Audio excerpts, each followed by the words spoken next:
Yo, what's up, PM? Oh shit! What up? Fresh cut. It's so clean, it's so fresh. Yeah. It's so clean, it's so fresh. Yeah.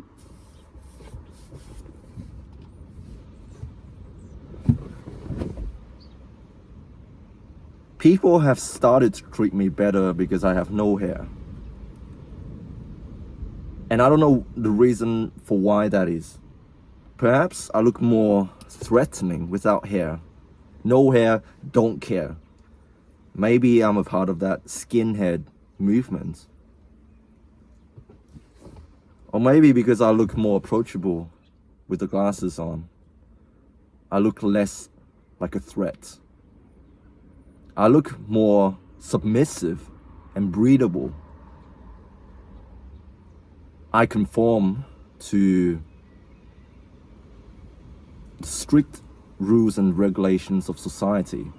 I have no identity. I have no hair. You know, I'm a total conformist. Either that or I'm a complete threat who has no hair, who doesn't care about social norms and, you know, the stupid regulations. I have no hair. You know, it's either that or I'm a total conformist. Or maybe because, I don't know, people just feel sorry for me. And that's why they started smiling more at me. You know, they might be thinking in their heads, I feel sorry for this dude. He has no hair. He must have gotten a lot of shit from people. Because he has no hair, people gave him a lot of flax. Or maybe he has gone through some traumatic events in his life that caused him to lose his head full of hair. God forbid he might even have cancer. And so that's why they're nicer to me. They start smiling more at me. Or maybe it's because, you know, I started smiling more because I realized the absurdity of this whole thing. You know, why are you doing this, Koi? Like, why did you shave all of your hair off? You know, I realized the absurdity of life and, you know, of the value that we place on people's appearance. And I started laughing to myself. I started smiling more. Maybe that's why people started smiling more at me. Whatever the reasons might be, I don't know. I can't read people's minds. Contrary to what popular belief is, people without hair cannot read your minds better because they have no hair. They don't have any superpower. I don't know. I really don't know, but I don't know. Maybe it's because I find this whole thing funny, and that's why I started smiling more, and maybe that's why people are nicer to me. People start approaching me more. Or maybe because they feel less threatened by a guy with no hair. Or maybe because they are intimidated by me. I really don't know. Anyways, I'm just out here with Bailey. I just took her for a walk. Gonna go home now, do some more uni study. We just started on the reproductive system, and man, the lecturer, he's fully qualified for this job. You know, why do I feel like every single sex ed teacher, they're overqualified for their job? You know, like they do such an amazing job. They're so engaging. Or maybe it's just the topic in general. Maybe I find it engaging. Maybe I like talking about this stuff. And that's why I find sex education, you know, talking about our sexes, so interesting. And it's not necessarily the teacher themselves, but, you know, like when you talk about this topic, you got to have a sense of humor. And I find that with every single teacher that I have had so far who teaches about the reproductive system, they always have great senses of humor. You know, they started cracking jokes and stuff like that.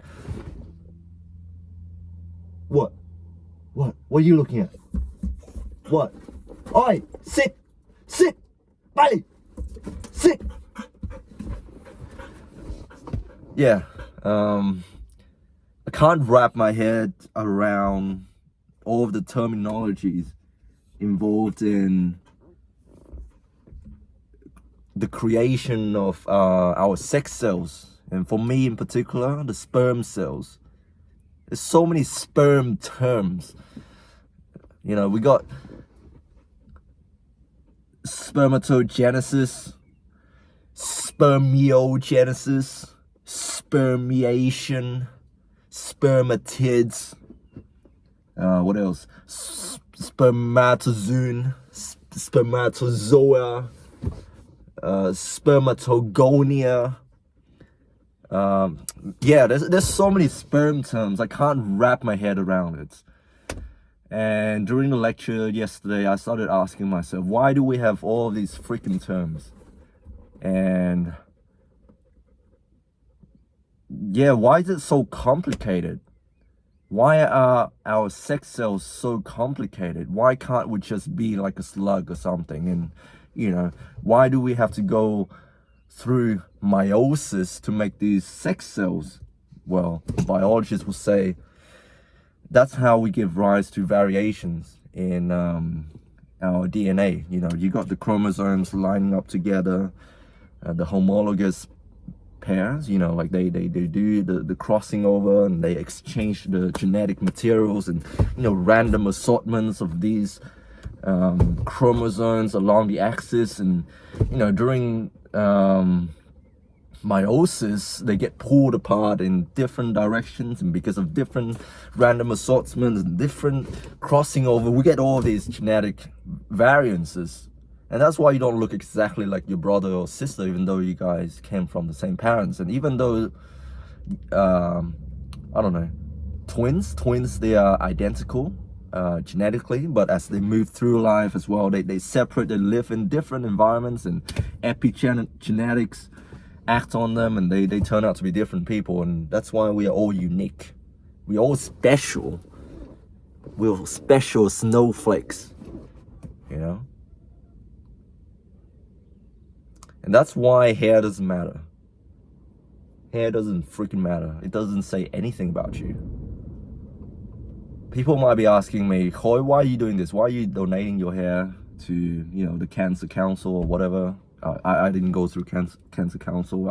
I just went to a salon, and they participate in this sustainable salon thing, and they chop off people's hair to send to charities, or, you know, like the shorter hair they use to soak up oil and petrol. You know, like they don't want to waste this hair, so they are sustainable in that sense. They asked me, why don't you just have a normal haircut? I don't know, man. I don't know. It's a ego-centric thing. People might think I'm doing this for charity because I'm a charitable person, I'm a good person. I'm not. I'm a horrible person. Yes, I do want to donate my hair to someone who needs it more than me, but I realize it's more about me than about them. I want to go through the experience. I want to go for the full experience, you know. I want to go through what these people went through when they go through chemotherapy and they lose all their hair. You know, I want to see how that feels. I don't know. I don't see how people treat me differently because I have no hair. I don't know, maybe it's just because of me personally on an individual level. Maybe if I was like, I don't know, like a 50-year-old man who hates life and, you know, people, I don't know, he has a lot of bad things going on in his life, then maybe people would treat him differently because of his outwards attitudes. You know, when you have a shit life, it's very hard for you to stay positive. I do not deny that at all. It's very hard for you to be kind and to be happy if you've had a shit life.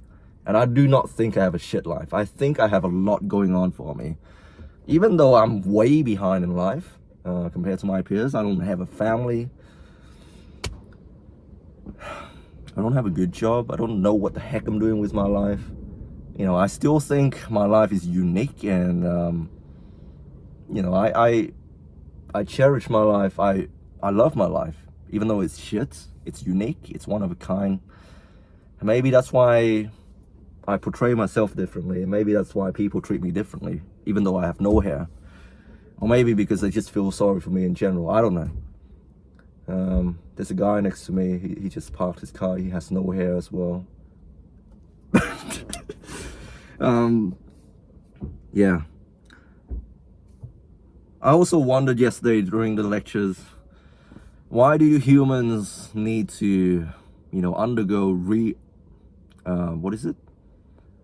sexual reproduction, where some creatures can go through asexual reproduction, in which they don't need a partner, they don't need the assortments of genetics material. They can just split into half and they get another clone of themselves. Well, the creatures that undergo asexual reproduction, they do so because the environment is static. They do not want to challenge themselves. They need to maintain a consistency of genetic materials because these are the traits that help them the most in their environments. In other words, they don't like to start shit. They don't like to move away from their current environments. And whatever they are doing is working for them. So they don't need variations, in their genetic material. They can just split into half and they can resume life as it is. But we, as humans, we start shit, we move to different places, we meet different people, and all these environmental stresses require us to be resilient, and we need different traits to excel in different environments, and that's why we need variations. That's why we need, every single one of us to be unique so that we can work together. Every single one of us has unfair advantages and disadvantages. If you think about it, before I thought, I'm a short Asian dude without any muscle, very low muscle mass, very, feminine. I have like the smallest frame, a thin wrist, short dude, no muscle mass. But relative to my size, I'm pretty strong, and I can fit through narrow cracks. That's probably how we excelled, in the Vietnam War.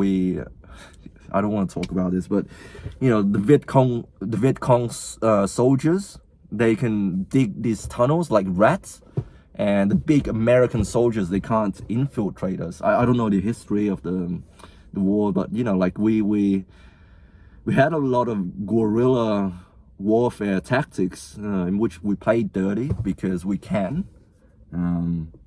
We blended into the jungle. We can fit through narrow cracks. We can dig holes and be like rats. And the big American, European soldiers can't do that because they're way too big, too muscular. We waste, essentially no energy at all because we have low basal metabolic rates, because low muscle mass. We're short. We don't need a lot of food. We can survive famine. But there are also downsides, as you know. Like now we're treated like subhumans. Sorry, let's not get into that. Anyways, hope you guys are doing well. Stay strong. God bless. I love you all. This video is shocking. I don't know what I'm talking about. I just want to share my thoughts. Right, Bailey? Do you agree with me? Speak. Say something. Speak. Tell them. Speak. Speak. Speak. Come on. There you go.